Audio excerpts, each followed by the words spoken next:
নমস্কার বন্ধুরা, আজকে আমি রান্না করছি চিকেন কষা। তার জন্য আমি চিকেনকে হলুদ, তেল, নুন দিয়ে ম্যারিনেট করে রেখে দিয়েছি আধ ঘন্টার মতো। এখানে কড়াতে আমি পেঁয়াজ আর টমেটো একটাকে ভেজে নিচ্ছি।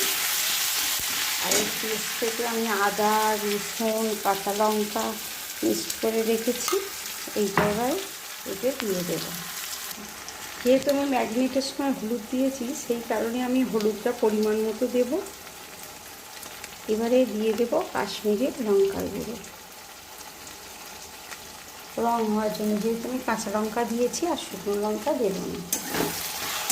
এটাকে ভালো করে কষিয়ে নিতে হবে। এখানে সামান্য পরিমাণ চিনি দেব।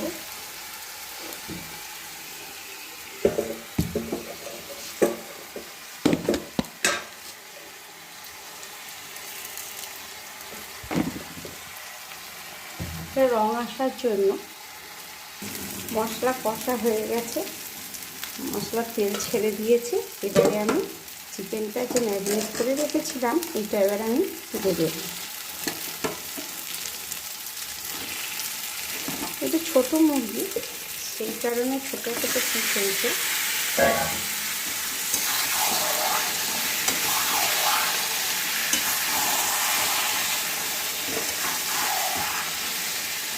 এটাকে ভালো করে কষিয়ে নেব। ফুল স্ক্রিন, গ্যাসের ফুল স্ক্রিন দিয়ে আমি ভালো করে কষিয়ে নেব।